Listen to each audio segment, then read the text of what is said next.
Day 35. I wasn't hungry today, but boy did I want to eat. Not because I needed fuel, not because I was craving anything, but because my heart hurt.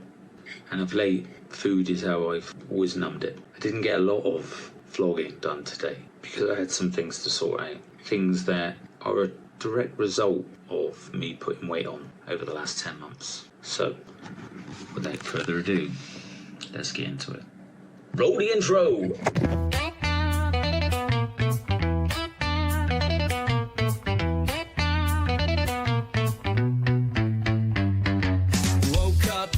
Morning pants too tight. Looked in the mirror, gave myself a fright.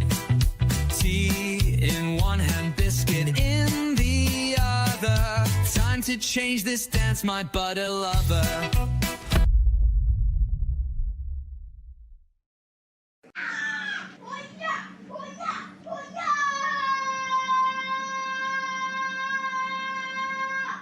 Day 35. And it's Easter. Happy Easter to all of you. For all you chocolate monkeys that are on plan, no chocolate. So today, it's going to be about keeping him calm. Thank you. And a pen. Here. So, what have you got? Pen. A straw. A collectible bag. Wow. That's really something, that, isn't it? The collectible bag. And this. And a puppet. You love a puppet, don't you? Even every single day, I play with a puppet at my school. Wow. I literally love puppets. Haribo. I got some Little chocolate. eggs, yeah. I got these from my Auntie Catherine here, and this from my daddy. And the Easter Bunny. A colouring pad. It's an activity book, that is. Yeah. And some of these. What's that? Bubbles. Bubbles. Bubbles. Can you say thank you to the Easter Bunny? I love you, Easter Bunny. So, some key points I want to discuss, because most of this vlog will be like this because of the lack of footage. So, number one, the Easter egg hunt versus the hidden pain. On the surface, I smiled, I laughed, I played with my boy. But inside, today, there is a pain that caught me off guard, actually. I want to talk a little bit about how we show up for others, but abandon ourselves emotionally behind the scenes. Number two, reclusiveness and disconnection. Within this vlog, I'm going to talk about the last 10 to 12 months and the effect that carrying the extra weight has had on me and my family. I also, though, want to acknowledge how being on the VLCD and doing these vlogs and going on this journey has helped bring clarity to a lot of those situations. But it also does highlight the cracks that food has helped paper over for a little while. 3, food as a numbing tool. I want to talk to you about how I wasn't physically hungry, but I was emotionally starving. Food used to be the way I would quiet the ache, blur the edges, and distract from the truth. I didn't want an Easter egg. I wanted an escape. I wanted something to shut my heart up. So, got up, did Easter eggs and that with my little boy. And, been thrown a curveball this morning. One that I didn't know was going to come today, put it that way. So, where do you start with this? So my mum was diagnosed with cancer 7 years ago, and they said they'd never be able to get rid of all of it, but they got rid of 96% of it, and for a long time, it was just stable. And about a year ago, she started to have problems. As you know, I was working on the ambulance at the time, and it was becoming increasingly more difficult because she literally was every night writhing in pain, and I was giving her morphine, which I don't like, but it was the only thing that would touch the pain. She was vomiting, she was dropping weight like God knows what. She went down to like 7 stone, and they decided that this was because of the cancer, and that was it. You know, they took her into hospital, she had sepsis, and I was sleeping at her bedside. Bearing in mind at that time I had nowhere to live, although she didn't know that. But also at the time, I'd got points on my licence. Jesus, this is why this is such a long story, but I had finished a night shift, a particularly horrendous night shift, where the last call of my shift was to go out to a baby who they said had had a cardiac arrest. But long story short, and I won't go into it, we got there, the baby was dead. And paramedics don't call death. children. We had to get for what is a 40-minute drive from where we were to where the hospital was. I did it in 26 minutes with the powers working on the child. It wasn't successful, and that morning I think we were 2 hours over our shift. It'd been a long night anyway. We got back and there was no support really. There was no, "Are you guys all right?" because it was the end of our shift, and we just went home, and I drove home in a bit of a numb daze, to be honest. And I wasn't concentrating, and I drove through what I thought was a 40-mile-an-hour zone, and I was doing 36 and it was a 30. That took me over 6 points. It's the same week. You can't make this stuff up, but the same week I had to go out to a guy who had hung himself, and that particular way pokes my shit anyway because of my friend. But we did that, and that was the end of our shift too, and that was unsuccessful too. I got done in the same place, which took me to 12 points. Which you can't drive ambulances with that many points on your licence. And my bosses, because I worked for a private ambulance company, did all they could to get rid of me. Now, at that time, my mum was in hospital. They made it very uncomfortable for me. I had to go through, be investigated and stuff because they said I hadn't told them when I had told them. It was just all horrible. During that time, I was talking to my dad and my brother about, because they're really good with legality side of contract law and stuff. So I was talking to them, and I have an interesting relationship with my dad anyway. But when I dropped my weight, it was one thing he was really pleased about. So he kept saying about going out and meeting him and stuff, and I hadn't seen him for a while, and I was putting on weight. Anyway, long story short, I left the service anyway to care for my mum, which gave my bosses an out, and it gave me the time to help my mum, which I'm pleased I did. So, you know, but not having that job broke my heart, and still breaks my heart, if I'm honest. But my dad was sort of saying, "Come up and see him," and that. And I then put on quite a bit of weight, and I couldn't face him. I couldn't face anyone. I didn't want to see anyone who I had not seen for a while. I didn't want to do anything. So I just kept saying, putting it off. And then Christmas came, and it's the first Christmas in 50 years that my dad's never spoken to me on Christmas Day. And my brother wasn't talking to me either. Now, this is partly my fault because I let shit stop me talking to my family. My brother's daughter was 16 in that time, which I'm her godfather, and I didn't go. Anyway, today, because that is like such a short whistle tour version of it, but this vlog will go on for weeks if I go into all the details. But today I got a text message from my brother saying Happy Easter. Because I'm on this journey and I'm sorting my shit out, I'm trying to reconnect with lots of people. You know, I've not seen Sharon, as in Lawrence and Sharon, who's my joint consultant, who doesn't get anywhere near the credit that Lawrence used to. And Sharon was amazing for me, and I love her with like all my heart. And I've not seen her for so long, and she lost Lawrence at the same time as me. I just said to my brother today, like, Happy Easter, and like, sorry I disappeared up my own hole and you not heard from me. It's been hideous. I put on lots of weight and that.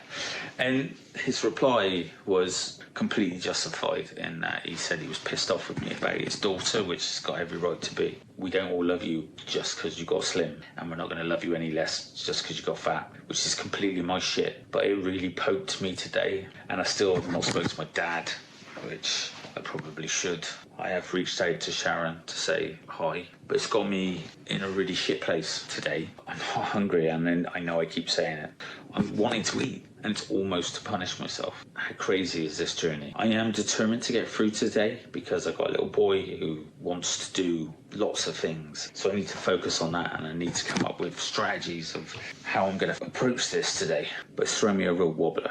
And I kept reminding myself just now before I come on to do this, what I said in my vlog either yesterday or the day before, is that I am not hungry, I'm emotional. And I need to sit with that emotion, because it is sadness, anger at me. I'm not angry at my brother or anyone else, because it's not their fault. He's just telling me the truth. He's pissed off with me, and I got to take that on the chin. I say, I'll take that, I'm sorry. But this is what this shit does. It makes you reclusive, and it makes you, like 2 months ago, I ran into a shop to avoid someone I knew, and someone who'd been really good to me, somebody who cared about me. I avoided seeing them, and I've not seen them for ages. My mate Duds, who's one of my best friends, he's been ringing me saying, I know you're not right because you're quiet and I've not heard from you and what's going on. So I need to, whilst doing this and coming out of myself, part of my healing, and it is a healing, and you all need to understand this, it is a healing, because I've got to forgive myself for it,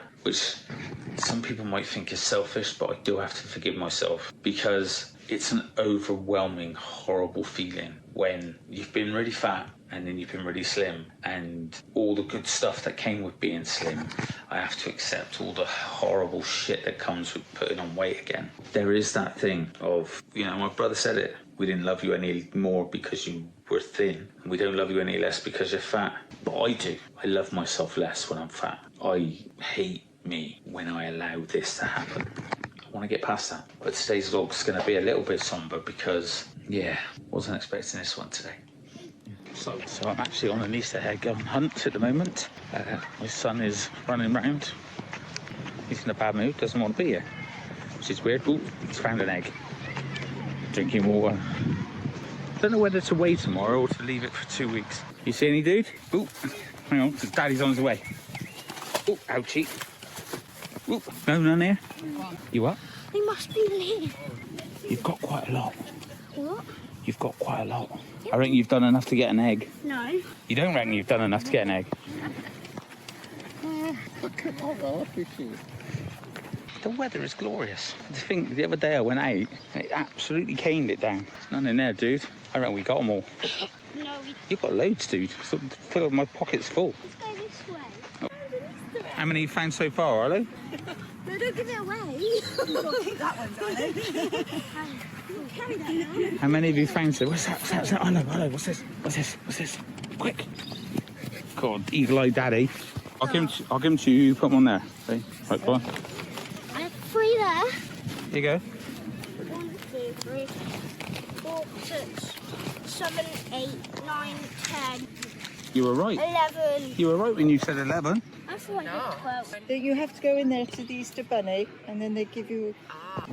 Right, dude. There's some more here. Should we go and see the Easter Bunny? Yeah, it's actually not a real Easter bunny. Well, no, but we can pretend, can't we? Go on, dude. He's just swapping a little bit of the car, I suppose. Now, where do we give the eggs to? This Easter Bunny or this Easter Bunny? You got another couple here, dude. Want to count them out for the Easter Bunny? You've got to count them and put them in there. Right, so 1. Hey, Johnny, it's nice and balanced. 8, 9, 10, 11. That's it? What'd you say? Who? Which one do you want? 11. No way. Wait. What? So say thank you to Easter Bunny. Thank you. Can you give her a cuddle?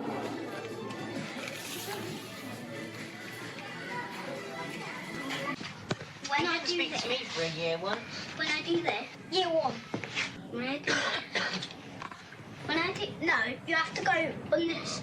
So, how did I not break today? I needed to acknowledge that the old version of me would have eaten today, and he would have pretended it didn't matter. But today, I actually chose to feel the emotions, sit in it, name it, and not feed it. I thought about my vlog from a couple of days ago, where I said, I'm not hungry, I'm emotional, and you need to understand that you're emotional, and that's got nothing to do with food. I chose to play football with my son, play lawn darts with my son, walk, drink loads of water, push myself into situations that you might think is crazy, like handing out cake, getting hot dogs and beef burgers for my family, cooking, to reinforce my armour. I wrote loads of things down. I focused on my son.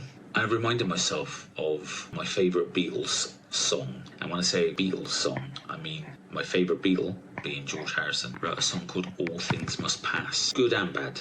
And today I knew and I know that these feelings will pass, but the damage if I eat won't. So, back from the hunt. Wow, what a mind fuck full of unbelievable, weird emotions. Not only did I have that message from my brother earlier, but my ex was at the Easter egg hunt, which in itself would have been okay, but for the message I had from my brother and stuff, I wasn't in the greatest of moods. And then Lillian didn't want to be involved with anything until they went, right, go and find the eggs, and bang, off he was going. And he was fine then, and then wanted to stay. It's been her birthday recently, that's why he went to Barcelona with her. He didn't take any of her presents and stuff with her, so he wanted to open them with her today, you know, which just meant I had to spend time. And listen, me and her get on in terms of we do what's best for our son. But obviously with everything that's gone on this morning with my brother and then my dad, it just made it all very hard for me to just sit there and slap a smile on it for my boy. Although that is what I did. The pain of this has caught me off guard, I gotta be honest. I thought maybe if I apologised, people would understand. But people got their own stuff going on. You know, I don't blame them for being cross and hurt. They're more hurt than cross. So yes, it's been awkward as fuck. Like at the time when I was giving up my job, looking after my mum, I saw that was the right thing to do, and I still believe it is the right thing to have done. But I did abandon me throughout that time, which I'd do again tomorrow in a heartbeat. But I hadn't realised how much I had abandoned me. I also didn't realise how much I'd become inward. You know, I've been asked out on numerous occasions from friends and stuff and avoided it. You know, I've always been busy or whatever, and there are times I could have gone, scared of their reactions to my weight, which if you talk to any of my friends, they'll tell you they don't give a shit about it because they're lovely people. I've been out on nights out and left early, gone home. It's been a reclusive life. I've had people contact me on social media saying, where are you? You're not posting, you're not doing stuff, are you okay? Just checking in with you. I go, yeah, it's all fine. That word, if anyone who knows me will know I hate that word. I've been using it a lot in the last 12 months. Fine stands for fucked up, insecure, neurotic and emotional. Fuck, have I been fine? I've hidden. But this journey, it gives you clarity of thought. And doing the 6 weeks challenge, you know, I make people go to this place deliberately, because that place where you have to go in and look for light means that you have to engulf yourself with darkness first, right? So we're back, and yeah, I'm gonna go and play footy or something with him and throw myself into my boy today. One quick thing I want to chat about is how it's become very obvious over the last 12 months and then 14 years ago how I used to use food to numb my emotions. It's like, if I'm angry, I'll eat. If I'm sad, I'll eat. If I'm happy, I'll eat. It's this coping mechanism. I've gone away for 11 or 12 of those years, but it's lurking there. I was chatting to someone the other day about this journey, and you know, they said, yeah, but you got your shit together, ain't you? And people always used to say that to me. It never goes away. You learn how to handle it and you learn how to do new, but it doesn't go away. You can't unlearn anything. But what you need to do is learn new ways. And your head's only so big, it can only retain so much information. I call it clear water thinking. And my best way of describing it is if you had two jugs of water, one was perfectly clean water and the other had mud in it. If you put the muddy water in the clean jar of water, what will happen? Go murky, won't it? But if you keep tipping the clear water into the murky water and you just keep pouring clear water, eventually it will overspill, the dirt will come out, and you'll end up with what? Two clear jugs. And it's that thing of, right, that murky shit, if you put that in your clear water thinking, you'll fuck it. Whereas if you just keep filling your brain positivity and good energy and clear water thinking, you'll eventually get clear water. I've had to do that a lot today. It's about 4 o'clock. I've had one product, but I've been fighting. I'm just going to have another one. Obesity doesn't just wear out your body. It erodes your confidence and isolates you. It teaches you to disappear. But every day I choose to stay on plan. I take a little piece of me back for me. Not because the weight's falling off, but because I'm facing the stuff I have run away from over the last 18 months. And today I didn't run, apart from after the football. I stood in the pain and I walked through it. So after yesterday's fun vlog, this may seem a little somber, but that is what this journey is like. I wasn't expecting what happened today to happen, but it did. And I've come through it. It's now 11 o'clock in the evening, and I've only had 4 products, about 6 litres of water, and I'll be going to bed. If you haven't liked and subscribed to the channel, please do. Hit that thingy, ring that bell, and I'll see you tomorrow. hopefully with a bit more of a smile on my face, for day 36. On the scale we go, my friend. It's the mindset spark that'll never end. One step forward, one chip less, we're turning chaos into success.